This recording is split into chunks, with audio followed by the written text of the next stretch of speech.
Itu kalau orang itu amalannya baik, soleh dan sebagainya, maka dia akan tinggal di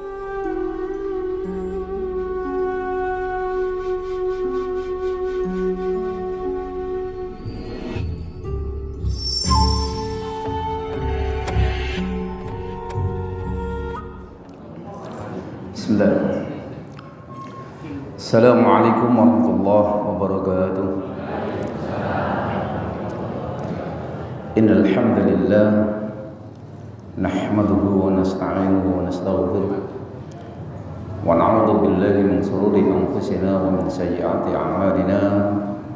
May yahdihillahu fala mudilla lahu wa may yudlil fala hadiya lahu. Asyhadu an la ilaha illallah wa asyhadu anna Muhammadan 'abduhu wa rasuluh. La nabiyya ba'da. Allahumma salli wa sallim wa barik ala 'abdika wa rasulika Muhammad wa ala alihi wa ashabihi ajma'in. Ba'd. Qala Allah ta'ala fi kitabil karim, a'udzu billahi minasy syaithanir rajim. Ya ayyuhalladzina amanu kutiba 'alaikumus shiyam kama kutiba 'alal ladzina min qablikum la'allakum tattaqun. Al-ayat. Bapak-bapak, ibu-ibu, saudara-saudara, para alim, para ulama yang saya hormati, puji syukur kita panjatkan kepada Allah atas limpahan rahmat, taufik dan hidayahnya, sehingga pada pagi ini kita bisa bersama-sama hadir di Masjid Al-Muhajirin. Al-Muhajirin ini kajian subuh ya, PCM Pekalongan Wiradesa ya.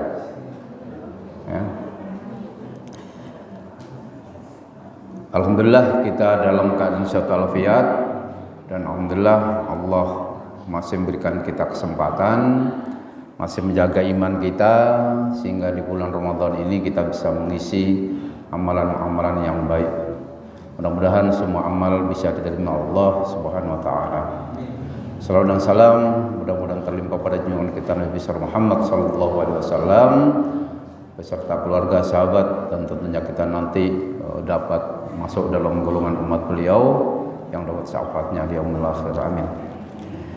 Bapak sekalian, ada hadis ya, dari Rasulullah yang sederhana itu, ju'ila insan abadun illal intiqal. Jadi kalian itu, manusia itu diciptakan abadi. Loh, kok abadi? Iya, kalau manusia itu sudah kedarung diciptakan, kalau kita sekedarung diciptakan, itu sudah nggak bisa terus hidup. Loh, bukan ada kematian? Iya, ada kelahiran, ada kematian, ada kebangkitan. Illal intiqal, itu hanya perubahan, hanya pergantian, hanya perpindahan.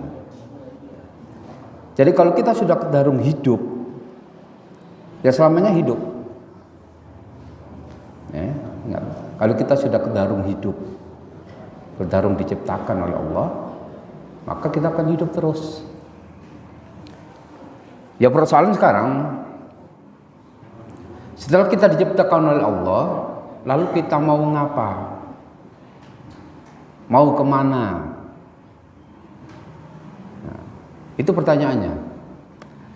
Jadi kalau kita mengenal manusia, kalau kita mengenal diri kita itu diciptakan Allah dalam keadaan yang sempurna. Jadi kita diciptakan manusia dalam keadaan sempurna. Manusia itu makhluk spiritual sekaligus makhluk jasmani. Jadi makhluk ruhani sekaligus makhluk jasmani. Apa? Karena manusia itu jasmania diciptakan Allah dari tanah, kemudian ditiupkan ruhnya. Jadi di sana ada perpaduan. Jadi ada jasad, ada ruh. Ya, ada jasad, ada ruh. Itu dipadukan. Karena itu memang unik manusia ini. Dari jasad dan ruh tadi itu terjadi resultante, perpaduan yang di sana ada fungsi nafs. Ada fungsi nafsu. Ya. Nafsu ini bisa mengarah ke ruh, bisa mengarah ke jasad. Fa'alhamaha fujuraha wa taqwaha. Ya. Bisa mengarah kepada takwa, bisa mengarah kepada fujur. Jadi Allah menciptakan kita sudah diberkali dengan berbagai macam perangkat. Sudah diberkali. Kemudian disuruh milih pilihan bebas, free will. Bebas berkehendak. Mau taat silakan, mau tidak taat silakan. Mau beriman silahkan, mau tidak beriman silahkan. Fa'alhamaha fujuraha wa taqwaha. Tapi apa? Beruntunglah orang yang mensucikan. Qad aflaha man zakkaha. Beruntunglah orang yang mensucikan. Jadi di dalam tubuh manusia itu nafs ini berperan penting. Karena dia bisa mengantarkan kita ke surga, bisa mengantarkan kita ke neraka. Dan nafs itu bolak-balik. Ya. Bolak-balik. Bisa taat, bisa tidak taat. Lah, pada saat penciptaan Allah itu sudah menciptakan ruh. Sudah diciptakan. Kemudian dipadukan jasad dibentuk, kemudian Allah tiupkan ruhnya itu dalam jasad itu, sehingga terjadilah manusia. Karena ini makhluk istimewa manusia ini, sampai seluruh makhluk yang lain, malaikat saat disuruh sujud pada Adam, disuruh sujud. Maka tentunya kita mengetahui para malaikat itu karena ketaatannya kepada Allah, maka diperintahkan sujud.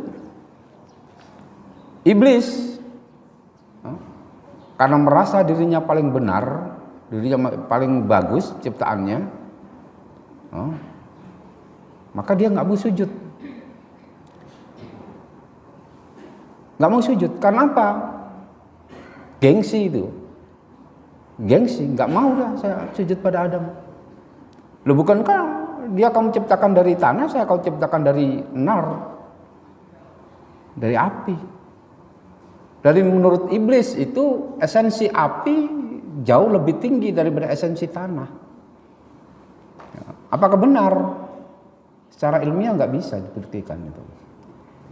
Ya. Jadi kalau kita mengenal aura itu ya, aura warna itu dari Meiji Hibiniu itu, maka panjang gelombang merah itu apa? Tinggi, sehingga frekuensinya itu seperlambda rendah. Frekuensinya rendah. Karena frekuensinya rendah, maka kecepatannya rendah. Oleh karena itu kecepatan iblis rendah. Tapi kalau putih, ya, warna itu putih, maka panjang gelombangnya apa? Pendek, sehingga seperlambda frekuensinya itu menjadi tinggi. Ya. Satu dibagi dengan pendek, ya, maka tinggi frekuensinya. Oleh karena itu malaikat itu warna putih, sehingga kecepatan malaikat itu tinggi. Jadi nanti di puasa ini malam Lailatul Qadar, ya, tanazzalul malaikatu warruhu fiha. Ya, tanazzalul malaikatu war-ruhu fiha. Malam malaikat itu turun naik itu. Pada saat malam Lailatul Qadar nanti itu para malaikat turun ke bumi, turun naik. Sibuk, arasi sibuk itu. Ya, melaporkan pada Allah, ini hambaku yang taat, ini hambaku yang taat. Kalau harus laporkan. Itu jadi maka klaim iblis nggak benar, gitu kan? Ya. Ditinjau dari apa nanti konsep aura itu, bahwa warna merah itu cenderung frekuensinya itu akan rendah, dan kalau frekuensinya rendah maka kecepatannya itu akan rendah. Oleh karena itu orang yang marah itu kan apa, warna auranya kan merah, maka dia lemah. Orang marah itu lemah itu, orang mabuk itu lemah itu, didorong aja jatuh itu kan. Jadi kita diciptakan Allah, ya, manusia diciptakan Allah. Kalau sudah diciptakan terus, lah kemudian di dalam kelahiran kita diciptakan Allah, ya, maka lahir, ya, selama 9 bulan 10 hari kita di rahim ibu. Ya, tentunya setelah kita lahir, ada yang ingat waktu di rahim ibu? Makan apa waktu di sana? Nggak ada yang ingat, nggak ada. Dan kita nggak, waktu kita kalau lihat kita waktu janin itu apa makanannya? Nah itu sama sekarang. Begitu lahir kita berpindah dari alam rahim ke alam dunia, dari alam rahim ke alam dunia.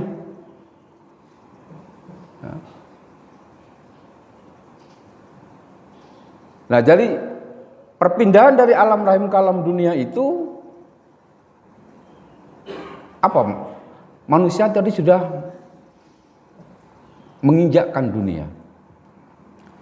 Kita nggak ingat apa yang kita lakukan di rahim ibu, makan apa nggak ingat. Dari mana nanti kita di dunia ini, setelah kita habis tugas kekhalifaan kita di dunia, kita akan ke alam barzah, gitu kan. Nah, setelah itu kita nggak ingat semua itu. Makanan dunia itu jijik semua itu. Sama dengan itu, makanan di rahim jijik kita. Jadi setelah ada nur tadi, kemudian jasad, kemudian diciptakan, maka masuk alam alaslu. Di sana nanti kita berkontrak tauhid dengan Allah. Ya. Kita kan sebelum lahir itu kan kita sudah kontrak tauhid. Alastu bi rabbikum qalu bala syahidna. Ya. Jadi kita sudah kontrak tauhid. Ya. Nah, kontrak tauhid itu setelah kita lahir kita perbarui. Kita perbarui di dalam salat kita. Iyyaka na'budu wa iyyaka nasta'in.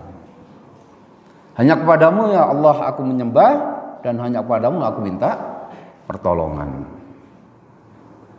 Kita masuk di alam dunia ini. Nah, di alam dunia ini ada alam penuh uji coba. Ya, di alam dunia ini alam penuh uji coba. Ada godaan, ada rintangan, ada macam-macam. Ya. Kalau kita berhasil, segala macam cobaan-cobaan itu, maka kita akan selamat dari kehidupan dunia ini. Ya. Nah, setelah di dunia kisarannya antara 60-70, atau kalau sampai ada yang sampai 100 itu ya bonusnya kebanyakan itu ya. Kalau kita sekarang ini ada di usia 60-70 ya udah siap-siap gitu kan. Maka setelah masuk dalam dunia nanti akan ke alam barzah. Alam barzah. Ya. Alam barzah itu adalah alam pembatas. Sebelum nanti akan kepada mahsyar dan dihisab oleh Allah. Dan di alam barzah ini, sekalian, kita menunggu. Dalam kubur itu kita akan menunggu.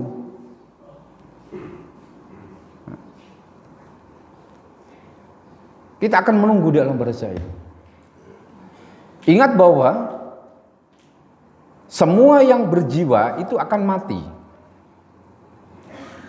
Semua yang bernyawa itu akan mati. Kullu nafsin dha'iqatul maut. Jadi mati itu nggak perlu kita takut-takuti. Kenyataan, saya itu di sana makanya menyimpan keranda di masjid itu aja pada gila semua. Jangan disimpan di sini, takut. Lah keranda, wong kita nanti ya masuk di situ. Tapi keranda giliran ditaruh di takut. Itu kita. Harusnya kita sudah menyiapkan bahwa kita pasti akan ke sana. Kullu nafsin dha'iqatul maut. Pasti. Qul innal mautal ladzi tafirruna minhu fa innahu mulaqikum tsumma turadduna ila alimil ghaibi wasyahadati fayunabbiukum bima kuntum ta'malun. Jadi mati yang kamu takuti itu akan datang padamu. Akan datang. Jadi malaikat itu akan mendatangi kita. Nah, tapi kalau giliran kita nggak mati di Pekalongan, misalkan kita ditakdirkan mati di Surabaya, ya kita pergi dulu ke Surabaya itu. Sampai di sana nanti doyak sama malaikat, mati kamu itu kan. Ya, kan ada tuh. Lagi berlibur ke luar negeri, orang Pekalongan itu. Lebih ke luar negeri, sampai di luar negeri mati gitu kan. Itu kan takdirnya di sana. Jadi waktu Allah sudah menetapkan takdirnya, matinya di mana, kapan dan sebagainya, kamu tidak bisa menunda. Barang sedetik pun nggak bisa ditunda. Kalau takdir sudah datang, kalau takdir sudah datang, nggak bisa. Ya. Lalu setelah kematian itu, mau Allah sudah masuk ke dalam adat kita dikuburkan. Maka dimandikan, dikafani, disolati, dan dimakamkan. Jadi Al-Quran menyatakan seorang yang telah meninggal itu akan menanti hingga tiba masa kebangkitan. Masa kebangkitan semua makhluk yang setelah kiamat dunia, dia akan menunggu di alam barzah itu. Jadi secara riak kita telah meninggalkan atau menempatkan orang yang telah wafat pada tempat terbatas, yaitu kubur. Tetapi pertanyaannya, apakah nafs, dari kan manusia terjadi ruh, ya, nafs, jasad kan? Apakah nafs atau arwahnya berada dalam kubur itu? Nah, tentunya tidak demikian. Bahwa penguburan itu bertujuan untuk menghormati dan mengembalikan jasadnya yang berasal dari tanah ke tanah lagi. Ya. Upaya manusia menyangkut jasmani seseorang. Upaya kita itu menyangkut jasmani dia. Nah, manusia tidak melakukan sesuatu terhadap nyawanya. Kita nggak tahu, kita nggak bisa melakukan sesuatu terhadap nyawa orang itu. Nah, kalau demikian, nyawa itu berarti kembali kepada penciptanya, kepada Allah. Nah, dialah yang menentukan di mana nyawa itu akan ditempatkan. Dia menentukan. Ibnu Jauzi itu di dalam Ar-Ruh, buku Ar-Ruh itu mengatakan, dalam suatu riwayat dikatakan bahwa kubur adalah taman dari taman surga dan jurang dari jurang neraka. Jadi nanti kita dikubur sambil menunggu nanti hari kebangkitan. Itu kalau orang itu amalannya baik, orang itu amalnya baik, soleh dan sebagainya, maka dia akan tinggal di Raudhatul Riyadil Jinan, taman-taman surga. Masih taman, tapi namanya taman, indah tapi tidak? Ya indah. Raudhatul Riyadil Jinan, tinggal di taman-taman surga. Kalau amal kita baik, sambil menunggu hari kebangkitan. Nah di sana apa surganya? Wah, ya kayak kita kalau di tempat yang mewah gitu, kalau disuguh roti, susu, itu kan enak itu. Nunggu nggak kerasa itu kan. Tapi bagi orang kafir, orang yang sedikit amal solehnya, isinya maksiat, maka dia tinggal di kufratun min kufarin niron, jurang-jurang neraka. Itu jurangnya. Kalau jurang, yang datang apa? Ular. Airnya panas. Terus. Jadi dia akan tinggal di jurang-jurang neraka. Jadi kalau orang itu beriman dan beramal soleh, insya Allah akan nanti sambil menunggu hari kebangkitan, maka kita akan tinggal di Raudhatul Riyadil Jinan. Kita akan tinggal di taman-taman surga. Tapi kalau orang kafir tersiksa, dia akan tersiksa, menunggu di tempat yang begitu, yang panas, yang hadir hewan besar, ular, kalajengking, macam-macam.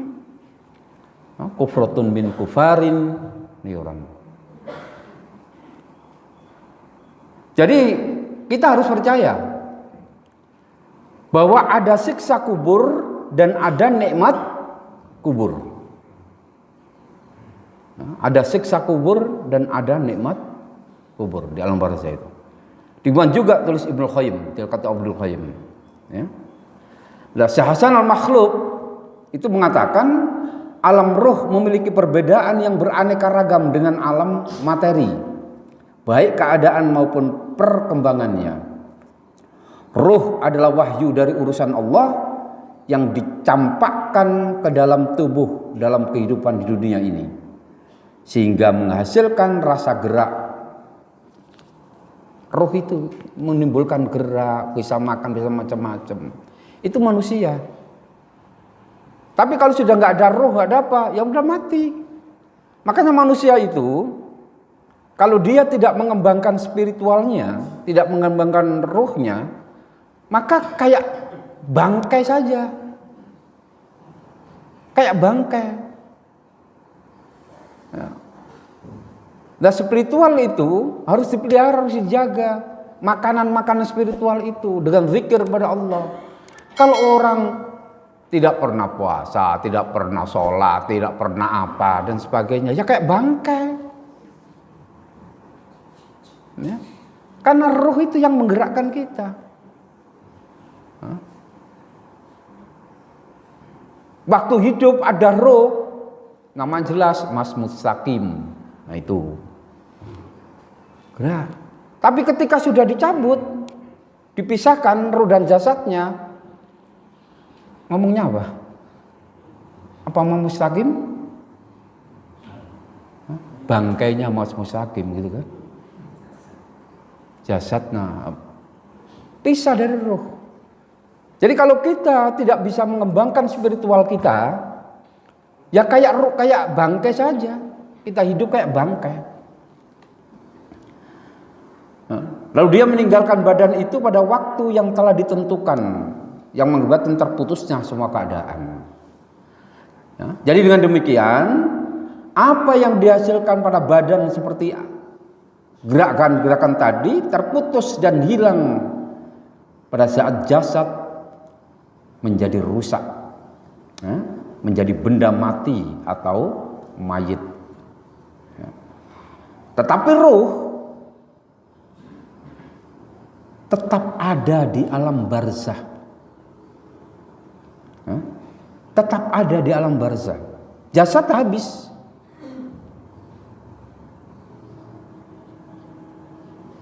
Berantakan semua kecuali Fir'aun karena dijanjikan oleh Allah akan diabadikan, ya, sampai sekarang masih utuh. Ya. Tapi nanti jasad kita akan habis itu. Tetapi ruh tetap ada di alam barzah, yaitu alam antara kehidupan dunia dan alam kehidupan akhirat. Dari saat kematian sampai hari kebangkitan dan pengumpulan, ruh tetap hidup, mengenal, melihat, mendengar, dan bertasbih di kerajaan Allah. Ruh juga berhubungan dengan ruh-ruh yang lain, baik dengan ruh orang yang masih hidup maupun yang telah meninggal dunia. Ruhnya. Demikian antara lain kata Syekh Hasyain Al-Makhlub. Ya. Berbicara soal alam barzah, kita harus mengetahui lebih dahulu pengertiannya. Barzah itu secara bahasa adalah pemisah. Ya. Pemisah, barzah. Ya. Dalam Al-Quran itu ada itu. Ya. Dalam surat Ar-Rahman, marjal bahraini yaltaqiyan bainahuma barzakhul la yabghiyan. Ya. Dia membiarkan dua lautan mengalir, yang keduanya kemudian bertemu. Antara kehidupan ada batas, ada batas yang tidak dilampaui masing-masing. Jadi barzah di sana apa? Pemisah, ya. Pemisah antara dua hal. Nah, kedua yang menggunakan kata barzah yaitu firman Allah dalam surat Al-Mu'minun, yaitu menguraikan keadaan orang-orang yang durhaka saat kematiannya. Nah, Bapak sekalian, jadi setelah kita di alam barzah menunggu itu, kemudian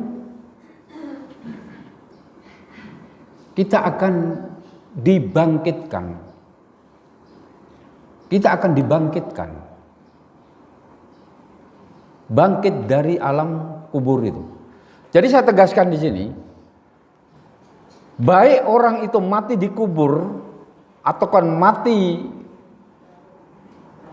terbakar atau mati di laut, semuanya mengalami siksa dan nikmat kubur. Ya. Karena kubur dari maknanya barzah adalah pemisah. Jadi jangan punya akal-akalan supaya nggak ditanya malaikat, wis dibakar baiklah. Jasadnya habis tapi ruhnya masih kembali kepada Allah. Jasad memang iya, mau kecemplung di laut, mau dibakar, mau diapakan, ya tetap pertanggungjawaban itu ada. Maka ada bangkit dari kubur. Dari Al-Quran kita memperoleh informasi bahwa peniupan sangkakala akan terjadi dua kali. Peniupan sangkakala akan terjadi dua kali. Peniupan pertama itu mengakibatkan kematian serta kehancuran alam raya ini. hancur lebur. Itu peniupan pertama. Nah, peniupan kedua, kebangkitan dari kubur, dengan kata lain perpindahan manusia dari alam barzah ke dalam alam perhitungan, hisab. Makanya barzah tadi pemisah. Ya? Maka dunia ini harus kita perbaiki. Ya? Harus kita perbaiki. Jangan berleha-leha. Ya? Perhitungan hisab nanti akan mengantar kita pada surga atau neraka. Nah, peniupan pertama yang menyebabkan kematian dan kehancuran alam raya. Hancur semua alam raya. Itu ada di dalam surat Al-Haqqah. Maka apabila sangkakala ditiup sekali tiup, dan diangkatlah bumi dan gunung-gunung, lalu dibenturkan keduanya sekali bentur. Sekali bentur. Maka pada hari itu terjadilah hari kiamat. Dan terbelahlah langit. Karena pada hari itu langit menjadi lemah. Langit yang kokoh ini pada kiamat akan menjadi lemah. Akan menjadi lemah. Pada ayat lain disebutkan bahwa matahari digulung, bintang-bintang berjatuhan, gunung-gunung dihancurkan, lautan dipanaskan, langit dilenyapkan. Jadi goncangan alam raya ketika itu sangat mengerikan. Sangat mengerikan. Bukan hanya itu, jadi bukan hanya malaikat, bukan hanya manusia, para malaikat pun itu digambarkan mencari tempat yang aman, yang berada di langit itu, langit ketujuh akan turun ke langit keenam. Demikian seterusnya, yang keenam, ketujuh. Malaikat mencari keamanan. Ini diisyaratkan dalam firman Allah dalam Al-Furqan. Dan ingatlah hari ketika langit pecah belah, mengeluarkan kabut putih, dan diturunkanlah malaikat bergelombang-gelombang. Diturunkan malaikat bergelombang-gelombang. Pada Al-Haqqah dinyatakan terbelahlah langit, maka pada hari itu langit menjadi lemah, sehingga malaikat berada di penjuru langit. Dan pada hari itu 8 malaikat menjunjung arsy. Menjunjung arsy. Wa yauma tashaqqaq sama'u bil ghadni wa nuzulal malaikatu tanzila. Dan ingatlah hari ketika langit pecah belah, mengeluarkan kabut putih, dan diturunkan malaikat bergelombang-gelombang. Jadi alhasil alam raya yang dikenal maupun yang belum dikenal dewasa ini semuanya hancur berantakan. Ketika itulah semua yang masih bernyawa di langit maupun di bumi semuanya mati tersungkur, kecuali yang dikehendaki oleh Allah. Kecuali yang dikehendaki oleh Allah. Jadi dalam surat Az-Zumar itu Allah menegaskan, dan ditiuplah sangkakala sehingga matilah siapa makhluk yang di langit dan yang di bumi. Kecuali siapa? Kecuali siapa yang dikehendaki oleh Allah. Itu peniupan pertama. Setelah semua hancur berantakan, maka akan terjadi peniupan kedua. Ayat tadi dilanjutkan, kemudian ditiupkan sekali lagi. Maka serta merta semua berdiri, yakni bangkit dari kubur mereka menanti putusan. Al-Quran tidak menjelaskan berapa lama selang waktu antara peniupan pertama dan kedua.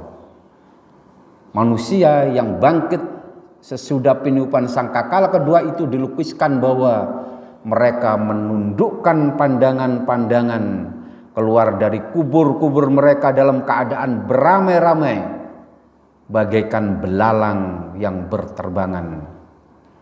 Mereka datang dengan cepat kepada penjuru itu, yaitu menuju tempat itu, yakni padang mahsyar. Itu padang mahsyar. Dari sini masing-masing harus sudah siap untuk mempertanggungjawabkan amalnya masing-masing. Amalnya masing-masing. Itu pada saat hari kebangkitan tiba. Apabila setiap jauh datang dengan satu pengiring dan satu penyaksi, akan datang bersama satu pengiring dan satu penyaksi. Malaikat ada di sana. Maka kita mentarjangwabkan. Maka datang misalkan orang yang ahli dermawan, orang yang ahli jihad, orang yang ahli punya ilmu, ditanyai semua itu dan disaksikan oleh malaikat. Makanya kalau orang yang punya ilmu lalu ditanya, apa ilmu yang telah aku berikan kepadamu, apa yang kamu lakukan? Dengan ilmumu ya Allah, saya telah mengamalkan, berceramah kemana-mana, mengisi di mana-mana dan sebagainya. Kadzabta, bohong kamu. Malaikat itu betul, wadzabta, bohong kamu. Malaikat berseru, kadzabta. Benar kamu itu berceramah di mana-mana, tapi tujuanmu bukan karena Allah. Tapi tujuanmu karena minta supaya kamu dipuji sebagai orang yang berilmu. Kadzabta, masuk kamu dalam neraka. Datang kedua, orang yang dermawan. Si fulan, dengan harta yang saya berikan kepada kamu, apa yang telah kamu lakukan? Saya berikan pada santunan kepada fakir miskin. Saya bangunkan rumah singgah untuk dan sebagainya. Semua itu karena engkau. Kadzabta, bohong kamu. Benar kamu melakukan itu, tapi bukan karena aku, tapi itu karena kamu ingin dipuji sebagai dermawan, sehingga kamu dipuji-puji. Kadzabta, bohong. Itu disaksikan oleh malaikat. Malaikat berseru, kadzabta. Terus datang lagi orang yang ahli jihad tadi itu dengan mati di medan pertempuran. Kenapa kamu bisa mati di medan pertempuran? Ya Tuhan, dengan kekuatan yang kamu berikan, saya berjihad di jalanmu, memperjuangkan agamamu. Saya berdiri di depan dan saya gugur untuk itu. Kadzabta, bohong kamu. Kamu benar kamu berjihad, kamu benar kamu berkorban, tapi bukan karena aku. Tapi kamu dipuji, ingin dipuji menjadi pahlawan. Makanya banyak orang yang mati konyol gitu kan. Gitu kan. Karena niatnya tidak karena Allah. Maka merugilah semua orang. Merugilah, celakalah semua orang itu. Kecuali siapa? Kecuali orang yang beriman dan beramal soleh. Kecuali orang yang beramal soleh, iman dan amal soleh. Rugi semua. Lah iman dan amal soleh itu akan celaka juga kalau tidak ikhlas. Tidak ikhlas. Ikhlas itu susah. Tahapan pertama elementer yang paling mendasar ikhlas itu adalah karena Allah. Itu mendasar. Kan dalam surat itu inna sholati wa nusuki wa mahyaya wa mamati lillahi rabbil alamin. Lillah. Lam yang pertama itu untuk apa kamu karena apa? Motif apa kamu beribadah itu? Maka paling rendah ikhlas itu karena Allah, tidak karena siapa-siapa. Tidak karena naik jabatan, tidak karena dipuji orang, enggak semua. Saya datang ke sini, kita datang ke sini karena apa? Ya karena ingin mencari ilmu, karena Allah. Bukan karena macam-macam. Tapi memang menarik di sini. Meskipun sekarang daerah bisa internet macam-macam, ya bisa guyup datang rame-rame, silaturahimnya bagus ini dipertahankan. Itu. Jadi sekarang kan orang simpel, dengarkan dari rumah aja bisa kok, pakai laptop tidak selesai, pakai HP selesai. Itu. Jadi semua nanti akan dipertanggungjawabkan dan malaikat akan menjadi saksi, mengiringi. Makanya pada jatuh mulut kita nggak bisa apa-apa, dikunci kita nggak bisa apa-apa. Tangan kita yang bicara, kaki kita yang bicara, gitu kan. Itu. Nah, itu yang pertama. Karena apa? Motif apa kita beribadah pada Allah? Karena Allah. Tidak karena siapa-siapa. Lalu naik lam yang kedua, itu lillahi rabbil alamin yang kedua, lam yang berarti tujuan. Untuk apa kamu beribadah pada Allah? Untuk apa? Di sini kalau karena Allah tadi kita masih mendapatkan, masih menginginkan, oh saya ingin pahala yang besar, maka saya sholat berjamaah. Oh saya ingin pahala ditingkatkan, maka saya melaksanakan di bulan Ramadan ini amalan-amalan. Masih mementingkan amalan-amalan itu. Tapi karena Allah, nggak apa-apa. Tapi kalau untuk Allah, lam yang untuk Allah itu lam yang intermediate. Kita sudah tidak berkutat lagi persoalan besarnya amalan itu. Ya? Kita sudah nggak berkutat lagi dengan besarnya amalan itu. Mau dikasih Allah berapa pahala berapa udah nggak urus saya. Yang penting ibadah itu sudah kita lakukan untuk Allah. Tapi di sini kita masih mengharapkan surga dan dihindarkan dari neraka. Kita tidak berhitung pahala, mau dikasih pahala silakan. Tapi kita masih takut kalau dimasukkan neraka. Kita menginginkan untuk masuk surga. Maka itu adalah lam kedua tadi, yaitu untuk apa saya beribadah? Untuk Allah. Nah, nanti orang yang bagus, orang yang benar-benar semacam kelasnya nabi gitu kan. Itu lam yang berarti milik. Ibadah yang berarti milik. Milik siapa ibadah itu? Jadi semua yang kita lakukan itu adalah milik Allah. Enggak gubris besarnya pahala berapa, enggak gubris saya dimasukkan neraka atau dimasukkan surga. Yang penting Allah ridho.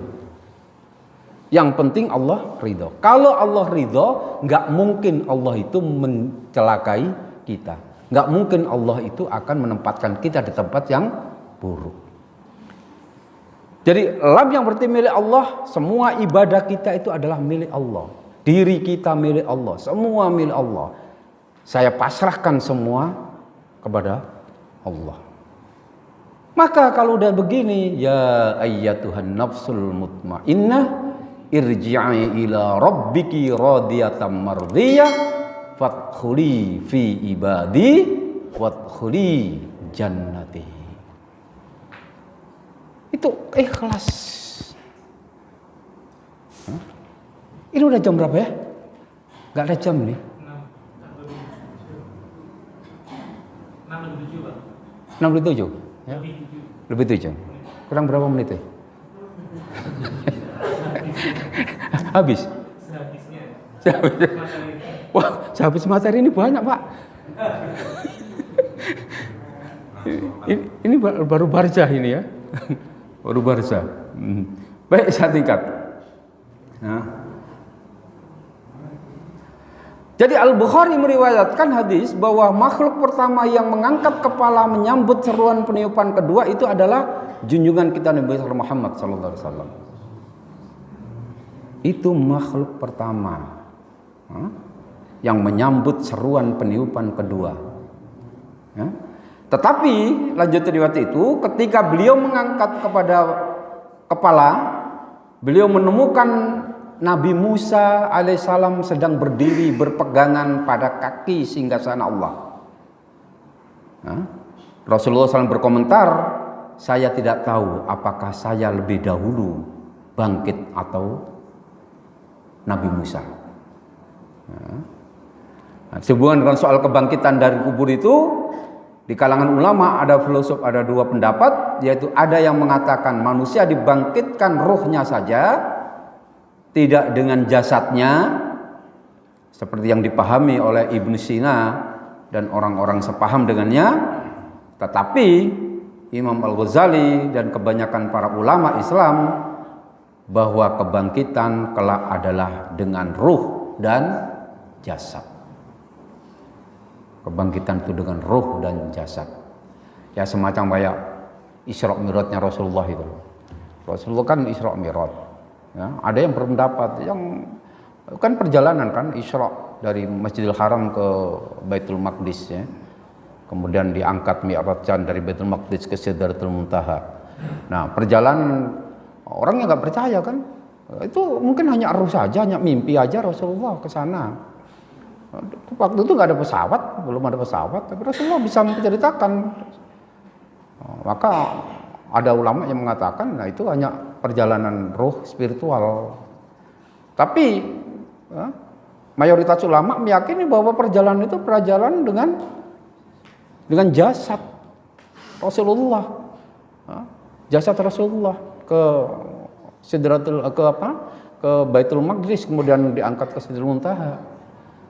Ceritanya kayak apa ya? Kayak gini loh Pak, misalkan Bapak naik pesawat ke Jakarta, kemudian di baju Bapak itu ada semut. Nah semutnya kan ikut naik pesawat. Pulang balik itu kan, terus semutnya cerita, aku tadi dari Jakarta loh, wah masa, gitu, masa kamu bisa ke Jakarta? Lah iya, saya baru naik dari Jakarta ini. Nah, tapi sama semut kan nggak percaya. Nah, itu sama dengan kita.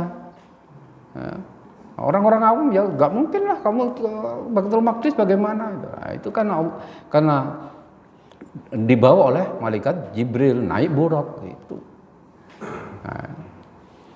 Nah, saya teruskan dari berita sebutkan juga bahwa bangkit dari kubur semua menuju padang mahsyar, di mana setiap jiwa datang dengan satu pengiring dan satu penyaksi tadi. Dalam arti setiap orang di antara dua malaikat yang selama hidupnya di dunia menemani dan mencatat dia. Sebagai saksi dia. Raqibun atid. Raqib dan atid itu akan Al-Quran secara jelas menguraikan bahwa di padang mahsyar itulah tempat manusia setelah hidup, mati, dikuburkan dan dibangkitkan dari bumi. Itu Pak. Saya lompati, baik setelah di alam barzah, tentunya nanti kita datang ke padang mahsyar. Datang ke padang mahsyar, kita dihitung di sana. Oleh karena itu Bapak sekalian, kita harus tahu bahwa semua apa perbuatan kita di dunia ini itu nanti akan dipertanggungjawabkan. Tidak sedikit pun, tidak secuil pun apa yang kita lakukan di dunia itu tidak ada pembalasan. Faman ya'mal mithqala dzarratin khairan yarah wa man ya'mal mithqala dzarratin syarran yarah. Sekecil apapun perbuatan baik kita akan dihitung oleh Allah, akan dibalas oleh Allah. Sekecil apapun perbuatan jahat kita akan dibalas oleh Allah. Itu ada yang meyakini itu cash di dunia, tapi ada yang meyakini kalau tidak sempat dunia akan dibalas di akhirat. Sama dengan ada orang yang koar-koar ini, ini dibalas oleh Allah, dibalas oleh Allah. Ya. Pasti ada balasannya. Maka kita selalu minta kepada Allah siratal mustaqim, jalan yang lurus. Kalau kita ingin hidup selama di dunia, kita kan hidup ini kemauan Allah, bukan kemauan kita kan. Ada dulu mau hidup. Tiba-tiba kita hidup gitu kan. Bukan mau kita, mau Allah.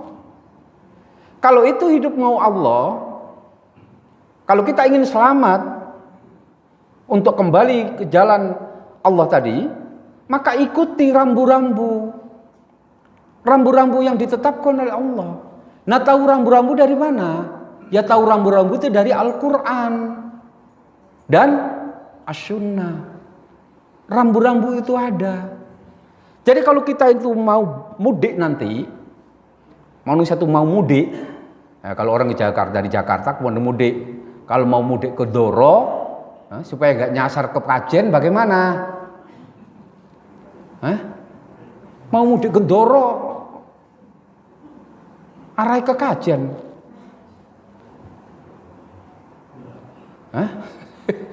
Nggak nyambung nanti gitu, nggak. Maka ikuti petunjuk jalan itu. Oh, ini jalan ke Ndoro, ini jalan ke Kajen, gitu.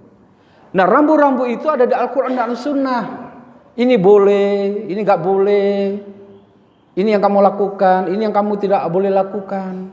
Ikuti rambu-rambu itu. Supaya apa? Supaya kita selamat.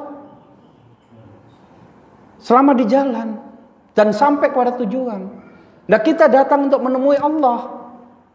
Kalau ingin menemui Allah, patuhi rambu-rambu itu. Kalau kita nggak mematuhi rambu, ya kita nggak mungkin ketemu Allah. Maka di sana kita selalu ihdinas syiratal mustaqim. Minta minimal 17 kali kita minta pada Allah. Tunjukilah kami ke jalan yang lurus. Berulang kali kita ucapkan. Dikabulkan. Tiap hari kita ihdinas syiratal mustaqim.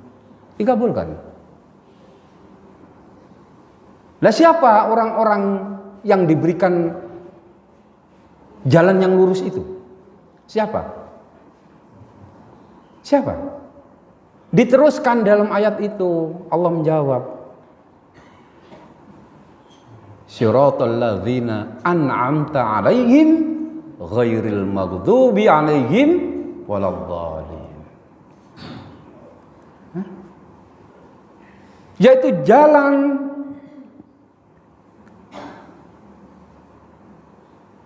Syiratal mustaqim itu yaitu apa?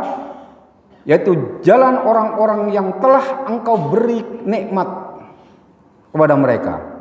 Bukan jalan mereka yang dimurkai dan bukan jalan mereka yang sesat. Bukan. Nah, siapa orang yang dianugerahi nikmat itu? Jadi ihdinas syiratal mustaqim, yang diberikan petunjuk jalan itu ada orang yang diberikan nikmat. Ya, orang yang diberikan nikmat itu siapa saja? Yaitu para nabi, para siddiqin, para syuhada, dan para sholihin. Ya. Wa may yuti'illahu wa rasuluhu fa ulaika ma'al ladzina an'ama Allah 'alaihim min nabiyyin was-salihin wasyuhada was-salihina. Jadi para nabi, para siddiqin, was-siddiqina, wasyuhada, was-salihina. Itu. Nah, siapa? Bagaimana? Berarti apa?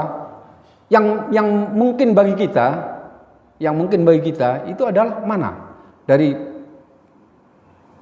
yang diberikan nikmat tadi, 4 golongan tadi. Para nabi, para siddiqin, para syuhada, para mana? Sholihin. Para nabi kita nggak masuk nabi. Kita bukan nabi. Siddiqin yang membenarkan.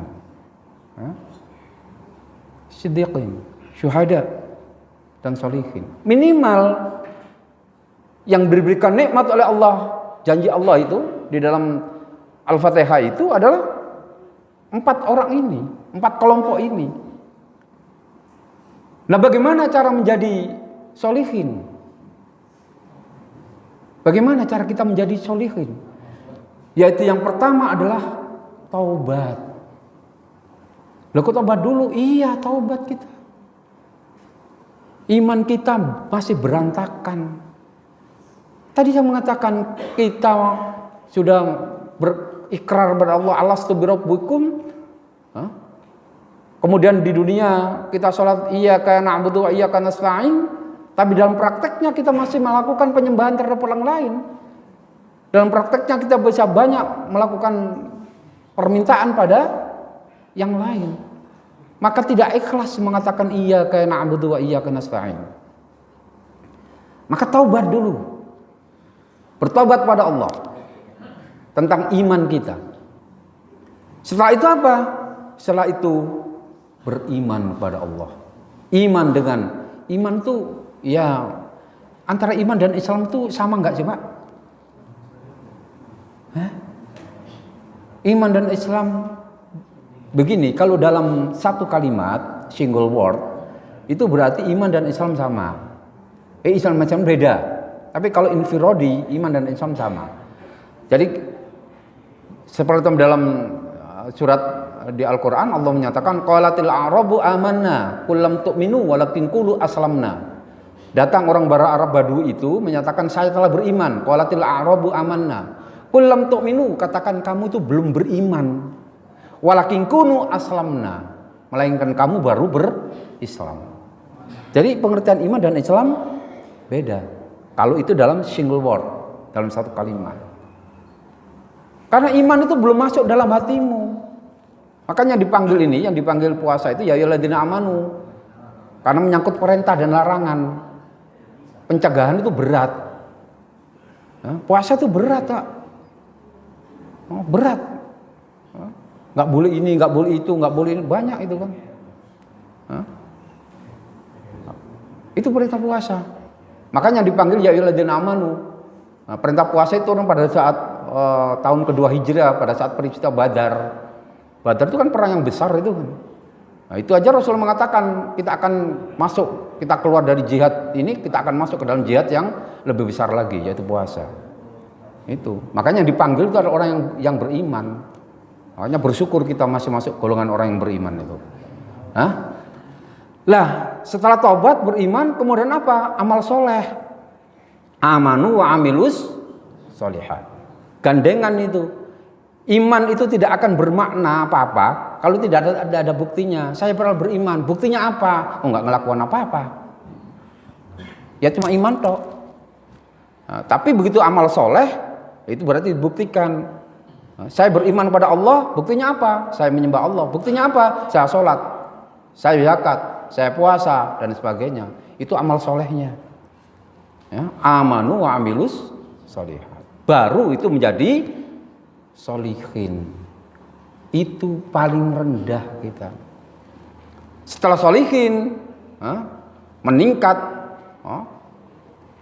menjadi syuhada. Tidak semua orang menjadi syuhada. Zaman kayak gini, zaman kayak gini, apa? Mati enggak? Mati takut? Ya kayak gini orang, zaman kayak gini orang disuruh jihad itu kan? Itulah. Banyak lagi nanti. Ya, jadi kalau hubbu dunia wa karahiyatul maut, orang itu banyak cinta dunia, takut mati. Udah sekarang ini udah cinta dunia, takut kematian. Amal soleh, kemudian syuhada, kemudian siddiqin, kemudian para nabi. Itu yang diberikan nikmat oleh Allah. Jadi siratal mustaqim tadi itu diberikan kepada orang yang diberikan nikmat. Siapa yang diberikan nikmat? Adalah orang soleh, syuhada, siddiqin, dan nabiyyin. Ya. Lah, Shiratal Mustaqim itu jalan di dunia itu penuh godaan, penuh cobaan, penuh halangan, penuh rintangan. Maka itu perlu kita lakukan. Setelah beriman, beramal soleh, harus i'tisam. Setelah kita beriman dan beramal soleh, kita harus i'tisam. I'tisam apa? Istiqomah. Kita istiqomah. Jadi orang yang istiqomah ini akan ditingkatkan derajatnya oleh Allah. Istiqomah dengan jalan Islam. Jangan hanya karena tertarik dengan tampannya atau cantiknya, berubah. Karena sakit kepanjangan, ada orang nawari ini itu, berubah. Itu. Jadi hidup harus punya prioritas. Prioritas pertama adalah menjaga keimanan kita. Jadi ujian-ujian Allah, cobaan-cobaan Allah itu banyak. Siapa yang mampu mengatasi itu, maka dia masuk di sana. Menjadi mukmin, kemudian solihin. Jadi solihin kalau nggak lulus, ya jatuh. Kalau lulus jatuh. Syuhada nggak lulus tadi karena pengaruh macam-macam niatnya jatuh. Dan seterusnya. Itu Bapak sekalian, perjalanan kita menuju menemui Allah. Ya. Mari kita mandi ya, dengan sabun taubat, kita cuci kita, bertaubat mumpung ini bulan Ramadan. Man shoma ramadhana imanan wahtisaban ghufira lahu ma taqaddama min dzambi. Sopo sing poso Ramadan dengan landasan ihtisab, maka Allah akan mengampuni dosa-dosanya yang telah lalu. Banyak istighfar, perbanyak istighfar, banyak bertobat kepada Allah. Kemudian pakaikan dengan iman kita, kokohkan iman kita, jangan sampai goyah. Percantik diri kita dengan banyak amal soleh, banyak beramal soleh. Ibadah wajib, ibadah sunnah, laksanakan. Perbanyak amal soleh. Dunia ini tempat ladang amal. Capek memang. Kalau nggak capek, nggak dunia. Capek memang. Puasa, zakat, macam-macam, sholat ini, ya capek. Tapi nanti pahalanya kita petik di akhirat. Kemudian melangkahlah dengan syariah. Semua itu harasannya harus syariah, ojo waton. Beribadah itu harus ada tuntunannya. Jangan waton ibadah, ada yang wadah gini-gini tok, itu apa tuh? Yang viral itu apa? Yang gini-gini tok. Rukuk tok itu, rukuk gini. Apaan itu? Ya ada perintah, ada tuntunannya. Ibadah madhok itu kita tidak boleh melakukan sesuatu kalau tidak ada tuntunan. Itu ibadah madhok. Kita tidak boleh melakukan gerakan apapun kalau tidak ada tuntunan. Kalau mau malah sih bebas, asalkan tidak ada larangan. Semoga kita selamat perjalanan kita menuju Allah, perjalanan kita menemui Allah, menuju jalan Shiratal Mustaqim, sehingga kita nanti akan masuk ke dalam jannah, masuk ke dalam surganya Allah. Aqulu qouli hadza wa astaghfirullah lakum minkum. Wassalamualaikum warahmatullahi wabarakatuh.